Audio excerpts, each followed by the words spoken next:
नमस्कार, स्वागत है आपका एक बार फिर से आपके अपने खास कार्यक्रम विजन यूपी में। आज हम पहुंच गए हैं हमीरपुर विधानसभा और हमारे साथ हमारे कार्यक्रम में जो मेहमान हैं उनका नाम है राम प्रकाश प्रजापति जी, जो कि समाजवादी पार्टी से प्रत्याशी हैं।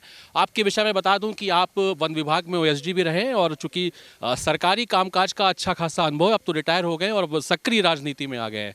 बहुत बहुत स्वागत है राम प्रकाश जी आपका। और इस देश को, इस प्रदेश को ज़रूरत है, मुझे लगता है, आप जैसे बुद्धिजीवियों की। क्या विज़न है इस बार आपका चुनाव का और कैसी तैयारियां चल रही हैं? जी धन्यवाद सर। जो है तैयारियां हमारी बहुत अच्छी चल रही हैं। चूँकि जो पिछली सरकार चल रही थी भारतीय जनता पार्टी की, वो उससे आम जनता बहुत पीड़ित थी। रोज़गार को लेकर के, शिक्षा को लेकर के, स्वास्थ्य को लेकर के, ग्रामीण सड़कों को लेकर के, गौशालाओं का जो क्या, वो तो बदशालाएँ के रूप में है, जब मवेशियों को ना भोजन मिल रहा है, ना पानी मिल रहा है और वहाँ पे मर रही हैं। इससे अच्छा तो बेहतर था कि वो अपना कम से कम पेट भर लेती थी, उठा के फेंक दे रहे हैं।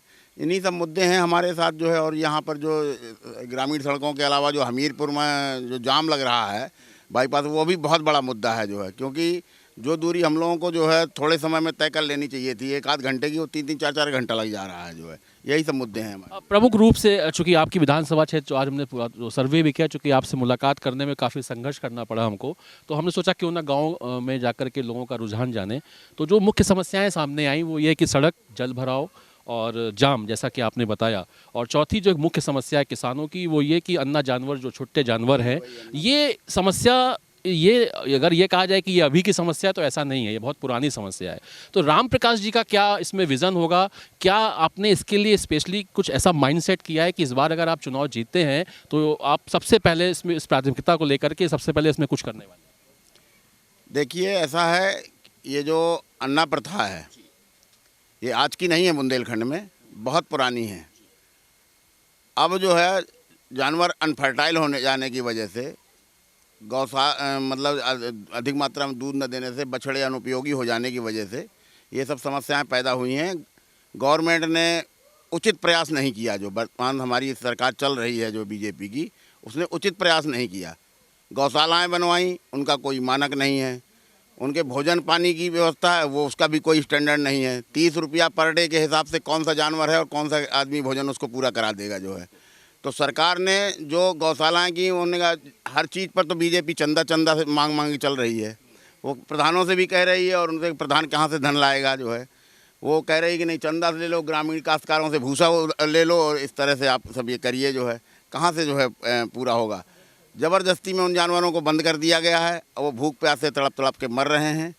तो उसका कोई, हमारे समाज में इसका यह है कि प्रॉपर जो भी धनराशि है वो उसको दिया जाना चाहिए जो है, ताकि उनका समुचित रूप से पेट भरे। और मुख्य रूप से जो है उन जानवरों को फर्टाइल करने, मतलब उच्चीकृत करना चाहिए उनके नस्ल को, जिससे कि वहाँ पर वो रहें। तो वो रोटेशन में जो उससे आय हो, चाहे वो गोबर की खाद से हो, चाहे दूध से हो, वो रोटेशन में हो। लेकिन शुरुआती दौर पे कुछ ऐसा फंड गवर्नमेंट को जारी करना चाहिए कि ताकि वो जानवरों का रोटेशन फंडिंग कर दें, ताकि वो उसके रोटेशन में उसके आने लगे। उसके एक बार धनराशि दे दी गई जो है, तो उससे गोबर की खाद से और जो है दूध वगैरह से जो बछड़े कहीं अगर हैं उपयोगी, या कुछ गाय की बिक्री भी हो जा रही है, कोई ले जा रहा है, तो इस तरह से जो है होना चाहिए। हमारा विचार यही है, इसी तरह से करने का कुछ प्रयास किया जाएगा जो। बिल्कुल। हमीरपुर विधानसभा में अगर बात करें मतदाताओं की, तो प्रजापति हुए, निषाद हुए और जनरल मतदाता जो है, इनकी संख्या ज़्यादा है। और आपके जो और प्रत्याशी हैं, कांग्रेस से अशोक चंदेल की धर्मपत्नी जी हैं, बीजेपी से मनोज प्रजापति जी हैं, जो कि पहले समाजवादी पार्टी में ही थे, फिर वो बीजेपी में चले गए। किससे आपको टक्कर लग रहा है कि आपका चुनाव, किससे आपका टक्कर कौन है, प्रतिद्वंदी कौन है मेन, और किस तरीके से आप अपना जनता के प्रति अपनी चीज़ों को लेकर? देखिए, प्रतिद्वंदिता की जहाँ तक बात है तो सभी पार्टियां मुझको अपना प्रतिद्वंदी मान रही हैं। जो भी लड़ रहा है मुझी से लड़ रहा है। तो ये प्रजापति समाज है से 2 कैंडिडेट उन्होंने इसलिए केवल दिए हैं ताकि ये 2 हो जाएं तो वोटों का विभाजन हो जाए। लेकिन ऐसा नहीं है। ये 5 साल के शासन में पीड़ित है जनता, चाहे वो कोई भी समाज का व्यक्ति हो। प्रजापति नहीं, सारे सर्व समाज जो है पीड़ित है। और वो केवल विकास के नाम पर, रोजगार के नाम पर, शिक्षा के नाम पर, स्वास्थ्य के नाम पर और अन्ना प्रथा को लेकर के इन्हीं पर मतदान करने वाली और भारी बहुमत से हम लोग जो है जीतेंगे और माननीय अखिलेश यादव जी मुख्यमंत्री बनेंगे। राजनीति से परे एक सवाल, चूंकि आप सरकारी नौकरी में रहे हैं और आपको बहुत करीब से आपने देखा है कि कैसे कामकाज होता है। ये जो राजनीति में एक बदलाव की जो स्थिति आई है कि जरा सा टिकट जिसका फाइनल नहीं होता है लोग पार्टी बदल देते हैं, व्यक्तिगत तौर पे राम प्रकाश जी कैसे देखते हैं सब? देखिए, अपनी अपनी सोच है लोगों की, विचारधारा की बात है। जो विचारधारा का व्यक्ति है वो कभी नहीं छोड़ करके जा सकता। इस समय तो बाढ़ आई हुई है, हैं इस समय तो बाढ़ है सभी पार्टियों में। आइए, बिल्कुल सही कह रहे हैं, वो अवसरवादी लोग हैं और हमारे बुंदेलखंड में अन्ना प्रथा की तरह जो है कुछ नेता भी अन्ना हैं जो कभी आज इस खेत पर कभी उस खेत पर, मतलब आज इस दल में कल उस दल में, जहाँ मुँह मारा यहाँ चरने को मिला तो यहाँ चरे, नहीं तो दूसरे में जाके खेत में मुँह मारा। यही सब जो है कारण है, जो लोग अवसरवादी लोग हैं जो चले गए दूसरी दलों में। किसानों को, चूंकि आप ग्रामीण क्षेत्र है तो किसान भी बहुत संख्या में है और वैसे भी वर्तमान सरकार से नाराज हैं किसान, खासतौर से पश्चिमी यूपी में तो इसका पूरा चुनाव के दौरान चीज़ें देखी भी जा रही हैं। पर आपकी विधानसभा में अगर बात करें तो किसानों के लिए आपके प्रति उनका क्या रुझान है और आप उनको कैसे देखते हैं? देखिए, किसान की जो मूलभूत समस्याएं हैं, बिजली है, सिंचाई के लिए बिजली की आवश्यकता होती है। माननीय अखिलेश यादव जी के नेतृत्व में सरकार बनेगी तो उन्होंने सिंचाई के लिए फ्री बिजली देने के लिए बात कही है और समय पर जब फसल आ जाती है तो वो मौके पर जो उनके वो होते हैं सहकारी समितियां और जहां पर ये गेहूं वगैरह बिकता है वो प्रॉपर बहुत परेशान। मैं खुद, मेरे घर में किसानी है, हम लोग भी इस चीज़ से जूझते हैं।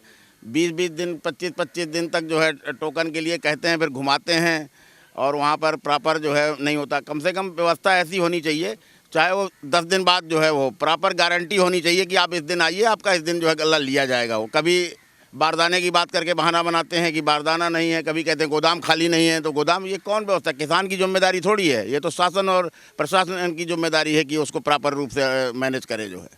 आखिरी 2 सवाल, चूंकि आपका जनसंपर्क का समय भी है, ये जो समाजवादी पार्टी के लिए बीजेपी के बड़े बड़े नेता, खासतौर से योगी जी हों या और भी बड़े नेता हों, ये लाल टोपी को लेकर के जो बार बार ये संदेश देते हैं कि लाल लाल खतरा है, लाल ये है, लाल वो है, तो आप क्या, मतलब आत्मा को तकलीफ पहुंचती है या क्या लगता है कि ये क्यों ऐसा बोल रहे हैं?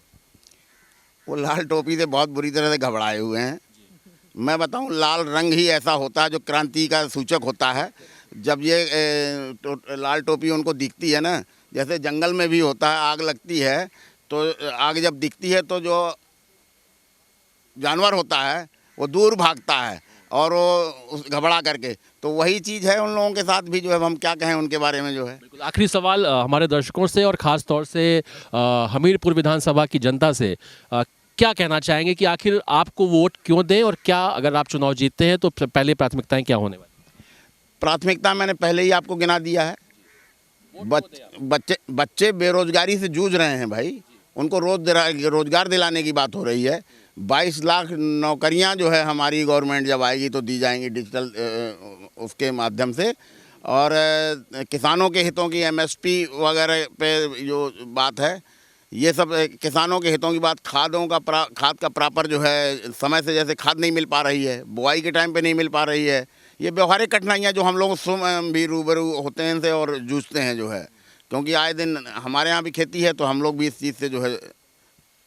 बहुत बहुत धन्यवाद, आपने हमसे बातचीत करी, आपने अपने कीमती समय से हमको समय दिया। तो आप थे राम प्रकाश प्रजापति जी, जो बता रहे थे कि वो किस मुद्दों के साथ चुनावी मैदान में है। और ख़ासतौर से मैं आप सबसे भी कहना चाहता हूं, चूंकि आप जनता जनार्दन हैं और आप ही तय करेंगे कि 10 मार्च को किसकी सत्ता आने वाली है। फिलहाल आपको, चूँकि कोरोना काल है, आपको सतर्क भी रहने की आवश्यकता है, लेकिन मतदान करने जरूर जाइएगा, क्योंकि जो राजनीति, जो नफरत की राजनीति चल रही है, उसको लेकर के मैं बस एक बात कहना चाहता हूँ कि आम जनता को भी जागरूक होना पड़ेगा, आम जनता को भी जागरूक होना पड़ेगा। खोए ख्वाब को जगाना पड़ेगा, सोए ख्वाब को जगाना होगा और विकास तो खुद पर खुद होगा, पर सत्ता की गद्दी में सकारात्मक सोच को लाना होगा। फिर मुलाकात होगी, तब तक के लिए नमस्कार।